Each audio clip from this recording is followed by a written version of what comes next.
नमस्कार। YouTube के अपने चैनल अंतर्दृष्टि में मैं अनिल गुप्ता आपका स्वागत करता हूं। आज जिस विषय को हमने लिया है वो अति महत्वपूर्ण है, आधुनिक है।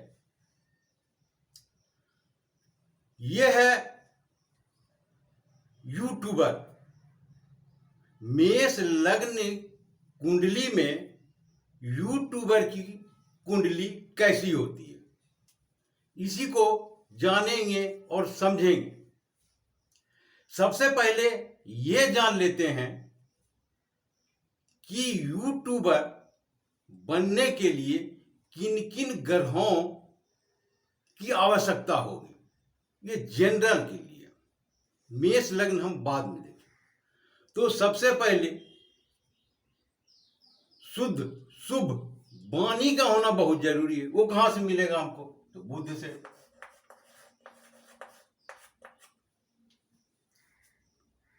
दूसरा, हम किसी को शिक्षा दे रहे हैं, किसी भी विषय पर हो, वो गुरु बनना है तो वो आएगी बृहस्पति से, यानी गुरुदेव से, गुरु ग्रह से, या बृहस्पति कह सकते।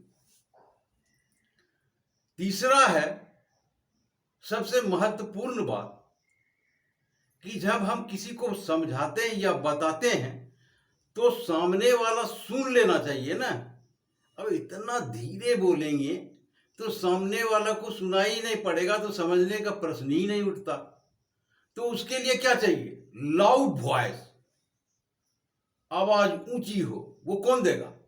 वो देंगे राहु, वो देंगे मंगल, वो देंगे सूर्य। एक अच्छे यूट्यूबर बनने के लिए इन बातों का होना सबसे जरूरी है। ये ग्रह आप किसी भी कुंडली में यूट्यूबर तलाशेंगे तो इन ग्रहों को आप नहीं भूल सकते। हाँ, उन ग्रहों का अलग अलग कुंडली में प्लेसमेंट अलग अलग हो सकता है, परंतु हर कुंडली में इन ग्रहों पर आप विशेष ध्यान देंगे। आपकी कुंडली में इनका क्या योगदान है, इनके पावर क्या है, इस पर आप ध्यान दिए बगैर यूट्यूबर की कुंडली नहीं बना सकते। जिन कुंडली में ये जितने ही शक्तिशाली पावरफुल होंगे, उतने ही अच्छे आप यूट्यूबर बन सकते हैं। अब इनका हम प्लेसमेंट मेष लगन में देखते हैं। तो मेष लगन में सबसे पहले हम देखें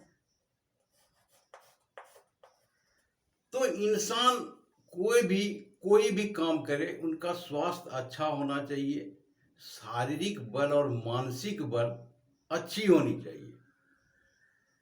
हो सकता है कि इसमें बहुत सारे यूट्यूबर फील्ड में भी काम करते हैं,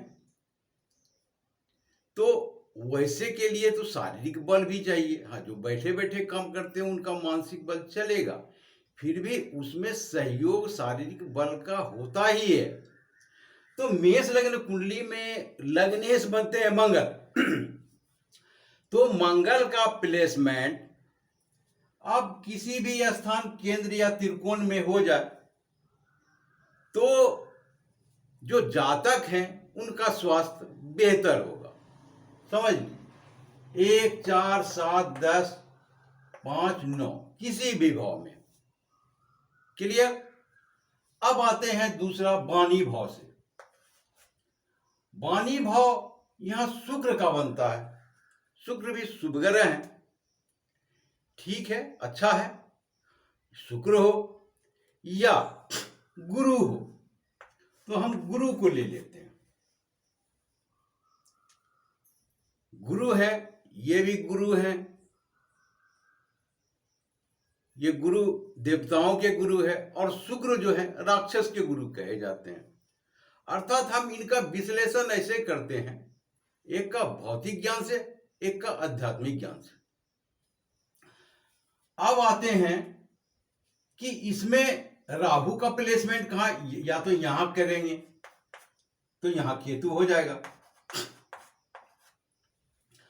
अब हम ये देखते हैं कि गुरु के साथ में राहु तो चंडाल दोष बना रहा है।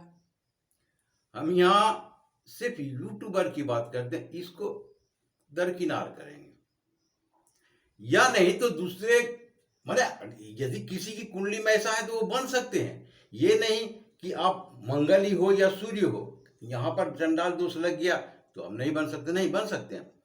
तो यदि राहु को न दे करके हम अष्टम भाव में मंगल को दे दें या सूर्य को दे दें, माने कहने का अर्थ ये है कि ये स्थिति यदि आपको कुंडली में बनती है तो आप इस भाव को लेकर संतुष्ट हो जाइए। सभी को समझना, इसी किसी एक खास को हम नहीं बैठा रहे हैं। अब आगे आते हैं, ये तो हो गई वाणी की बात। गुरु जी है, अच्छी वाणी होगी, राहु है, सूर्य है, मंगल है, कोई भी है, लाउड हो, आवाज तेज बोलेंगे। अब ऐसे भी जनरल कुंडली में देख लीजिए, जिनके भी कुंडली में ऐसे होंगे वो लाउड वॉइस में बोलेंगे, और जिनके कुंडली में सिर्फ 100 वगैरह होंगे वो धीरे आराम से बोलेंगे। तो ये बात तो हो गई, इनका सारे प्लेसमेंट हमने कर दिया। अब आती है कि हम किस विषय पर बोलेंगे।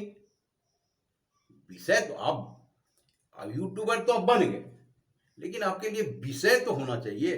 तो विषय का चयन हम यहां से करते हैं कि यहां पर विषय का चयन करते हैं,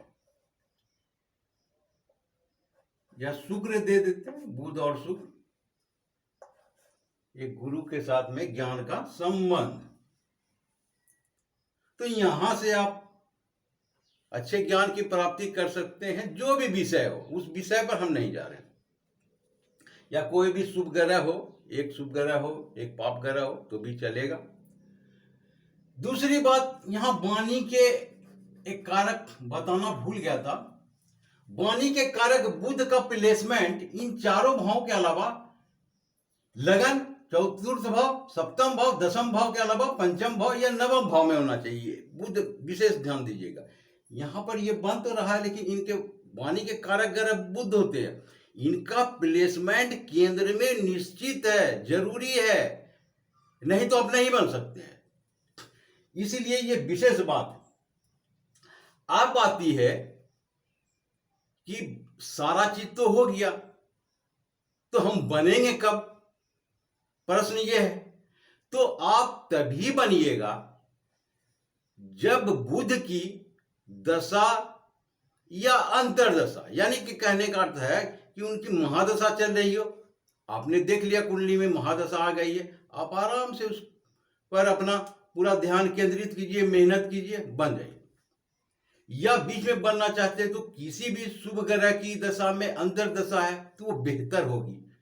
वैसे आप किसी भी पाप ग्रह की दशा में बुध की अंतरदशा में जा सकते हैं, लेकिन इस बात पर ध्यान देना पड़ेगा कि वो उनके मित्र ग्रह हैं। यदि ऐसा नहीं है तो नहीं बन सकते। तो शुभ ग्रह कोई भी हो, चाहे गुरु हो, शुक्र हो, चंद्रमा हो, तो इनके अंतरदशा में आप बन सकते हैं। बुध की अंतरदशा में बन सकते हैं आप। इनकी महादशा हो, आप बुध की अंतरदशा तो बन सकते हैं, या बुध की महादशा चल रही हो तो बन सकते हैं आराम से। तो ये था मेष लग्न में यूट्यूबर की कुंडली। कैसा लगा आप कमेंट बॉक्स में अवश्य लिखिए, और किन विषय में जानना चाहते हैं, या और आगे लगन वाले जो है उनकी जानकारी चाहते हैं तो अवश्य हमें लिखें। मैं जरूर उस पर वीडियो बनाऊंगा। आपने वीडियो देखा, शुक्रिया, धन्यवाद।